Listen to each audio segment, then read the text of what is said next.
En vivo y en directo, Canal 24 Horas, siempre es hora de noticias, son las 11:11 para quienes están recién incorporándose a nuestra programación, junto a Fresia Solto. ¿Cómo te va, José? Muy buenos días, vamos a comenzar de inmediato con las entrevistas.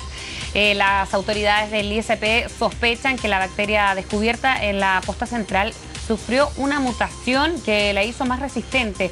Los detalles se los vamos a preguntar a un especialista, a Daniel Paredes Zafja, él es especialista en microbiología molecular y patogénesis bacteriana. ¿Cómo te va, Daniel? Buenos días. Bien, muy buenos días. Bien, primero se habla de mutación, pero sería bueno empezar de lo básico de esta bacteria. ¿Qué es lo preocupante? Porque si viene desde prácticamente hace un año, entonces ahora muta. ¿Qué es más peligroso, como estaba antes o esta mutación de la que están hablando? Esa es una buena pregunta. Mira, en realidad, empezar un poquito de lo básico, porque no se ha definido muy bien qué es lo que es esta bacteria y cómo vive, ¿ya? Es un anaerobio estricto, pero que tiene la capacidad de esporular, ¿ya? Ahora, eso es muy relevante. ¿Qué significa? Que tenga la capacidad de esporular significa que forma esporas, que son durmientes, que pueden estar en estado dormiente y pueden persistir en el ambiente por décadas, ¿ya? En el ambiente, ¿En forma no en las aérea? personas. ¿En forma aérea? Bueno, eventualmente caen, ¿cierto? Pero yo diría que están en la superficie. ¿No las pueden inhalar? Ahora, sí, las pueden inhalar, pero no va a pasar nada porque son anaerobias. Solamente en el colon es donde germinan y producirían la infección. En el colon están los germinantes para que estas esporas logren volver a la vida, ¿ya? Entonces, eso es muy importante cuando uno quiere tratar de prevenir el riesgo de contagio. ¿Ya? Hay que limpiar muy bien las superficies de contacto para evitar la diseminación de esporas. Y en el colon bajo ciertas condiciones, me imagino. Cuando hay una alteración de la microflora intestinal. Y eso prácticamente se produce, en la mayoría de los casos, con terapia antibiótica. ¿De qué tipo de antibiótico? No está muy definido en la literatura científica, pero se habla que cualquier tipo de antibiótico podría causar un cuadro de C. difficile si es que la persona está contaminada con esporas. ¿Y eso puede causar la muerte de un paciente eventualmente? En el 5% de los casos podría ser. Es variable, 1 a 5% de los casos. Ahora, tomando en cuenta lo que señaló la autoridad sanitaria en su última aclaración pública, no estábamos hablando de la Clostridium original, que es la que tú estás describiendo aquí, sino que una versión mutada, más resistente, con un gen sintetizado. ¿De qué se para poder trata? traducir aquello en lenguaje más simple. Bueno, nosotros en realidad estamos haciendo un estudio en colaboración con gente de la Universidad Católica. Estamos ribotipificando cepas aisladas de pacientes. Entonces, ribotipificar significa estratificar los tipos de cepas que hay, ¿ya? Difíciles. Hay dos ribotipos que son epidémicos en el mundo, ¿ya? Y se caracterizan porque tienen esta mutación en un gen que reprime la producción de toxinas, ¿ya?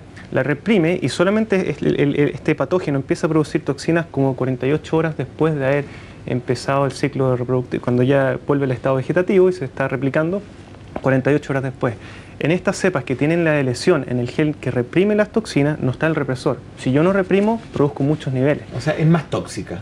Desde el punto de vista de producción de toxinas. Daniel, ¿Ya? tenemos una fotografía que sería muy bueno, además que tú mismo lo fueras explicando, que contempla un poco. Bueno, un poco lo que estamos mostrando ¿Son lesiones en el tubo digestivo? pantalla, sí, un poco la progresión de cómo comienza la colitis pseudomembranosa o la diarrea. Puede empezar con formaciones de pseudomembrana en forma un poco heterogéneas en el colon, pero va progresando y se puede llegar a colitis pseudomembranosa. Una pregunta, esa colitis pseudomembranosa es una colitis donde el material que uno defeca arrastra tejido en el fondo. Sí, pedazos de pseudomembrana en el caso más grave. Generalmente lo que se mostraba en pantalla, esas como pseudomembrana es infiltración de neutrófilos y macrófagos producidos por las toxinas. Hay una gran inflamación en el colon y eso lleva un poco al daño epitelial. Daniel, estamos hablando de esta bacteria en la posta central, es decir, un establecimiento hospitalario donde hay muchas personas. ¿Esto solamente se puede contagiar en este tipo de recinto o es posible que esta misma bacteria esté en una casa, que alguien la haya llevado? ¿Cómo es ese asunto? Ya, es un tema un poquito delicado, no quiero causar ni pánico ni alarma, pero existe mucha evidencia de que como produce esporas, las esporas son transmitidas de forma zoonótica, ¿ya? A través de los alimentos, productos cárnicos. Ahora, eventualmente, y esto ya ha estado hace tiempo, desde que empezó la industria alimentaria, y hemos estado transmitiendo esporas, pero recientemente es que se han visto estos brotes. A nivel de comunidad, los casos son muy, muy bajos. Estamos hablando de más o menos 2,5 a 46 casos por cada 100.000 habitantes año, ¿ya? Muy, muy, muy por debajo, varios ciclos logarítmicos o puntos porcentuales bajos sobre lo que sea en los hospitales. Entonces sí, las esporas están en todos lados, pero en los hospitales es donde estarían la superficie grandemente contaminada por las esporas, un producto de las diarreas que se producen. ¿Qué tan peligroso es? Escuchábamos ayer a las autoridades sanitarias particularmente llamando a la calma. ¿Qué tan grave es? ¿Qué cuidados tienen que tener? Por ejemplo, las familias que van a visitar o incluso personal que trabaja en la posta central y en los otros hospitales que también tendrían esta bacteria. Ese es un buen punto. La verdad es que al ser esporas, las que el medio de transmisión y de infección, cuando en general en los hospitales los médicos y también la gente cuando va a visitar se lava las manos con alcohol gel. Y hay un llamado de atención porque el alcohol gel destruye las células vegetativas, pero no las esporas. ¿Ya? ¿Las esporas son resistentes a ese mecanismo de...? Las esporas son resistentes al alcohol gel y a los antibióticos. O sea, ¿a qué no es? Sí. ¿Con qué ¿Cómo puedo proteger? ¿Qué es lo que se puede, cómo proteger? Es básicamente productos clorados. El cloro que uno encuentra en el supermercado está al 5%. Nosotros en mi laboratorio lo diluimos al 0.5 y con eso eliminamos las esporas en cuestión de segundos. Ya, pero lavarse las manos, las personas no se las lavan con cloro. La otra medida es lavarse las manos con jabón, que eventualmente por fricción es lo que va a eliminar las esporas de las manos. Daniel, te quería llevar a la crisis puntual de la posta central, una conferencia de prensa hace un par de días atrás, donde allí la directora del ISP, en conjunto con el ministro de Salud subrogante Jorge Díaz, reconocía que había estaban enfrentando nuevas cepas que eran más resistentes, que es lo que tú explicas, ¿no? Con este gen que permite la síntesis de toxina como atrofiado. ¿Es posible que recién ahora, luego de la denuncia que realizaron los funcionarios de la posta central, la autoridad sanitaria se haya dado cuenta que estaba frente a una mutación de este agente, tomando en consideración que había pacientes y crisis hace un año? Bueno, recién ahora creo que eventualmente aislaron las cepas y las enviaron a identificación, a tipificación. Antes que yo tuviera conocimiento, porque también estamos haciendo el mismo tipo de estudio, no se ha tratado de investigar qué es lo que tenemos en Chile, la epidemiología. ¿Ya? Posiblemente estaba ya hace tiempo. Estas cepas con esta mutación aparecieron en los países desarrollados como hace 5 o 6 años.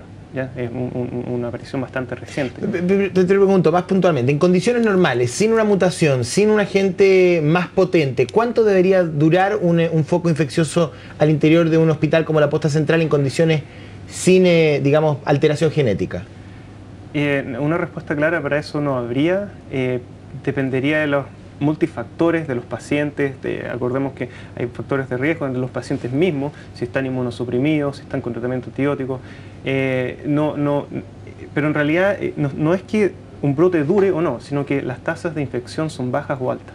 Pero cuando son altas, ¿es responsabilidad del agente infeccioso o efectivamente hay mal manejo de la autoridad sanitaria? Estoy tratando solamente de entender cómo se permite una propagación de un agente como este a lo largo de un año. Solamente quiero saber eso. La clave está en la limpieza de la superficie. Yo diría que ahí está la clave. Es un poco lo que se está tratando de transmitir de Canadá y Estados Unidos, el Centro de Control de Infecciones. Una buena limpieza de la superficie permitiría disminuir la transmisión. Daniel, antes de despedirnos, una sugerencia, consejo, ¿qué hay que hacer en este caso para familiares, para las personas que lleguen a la posta o a cualquier otro hospital? Un consejo bien básico. Lavarse bien las manos y tratar de no tomar antibióticos. Tratar de no ingerir antibióticos. Sí, bueno, en realidad ese es el factor de riesgo. Sí, pero es poco posible para pacientes que están internados. Claro. Me imagino muchos de ellos están enfrentando infecciones. Lavarse bien las manos, esa es la clave del asunto. ¿Puede haber confianza entre quienes van ahora a la posta central, tanto atenderse ambulatoriamente como que eventualmente tengan que internarse? ¿Debe haber temor entre quienes necesitan de la asistencia pública en ese punto? Yo no me atrevería. La verdad, si es que no hay un buen aseo de fondo, en realidad, con soluciones cloradas, me atrevería a decir que hay que tener cuidado. Bien, Daniel, queremos agradecerte por estar aquí en Canal 24 Horas. Ok, Que te gracias a vaya bien. ustedes. Buenos días. Bueno, seguimos avanzando.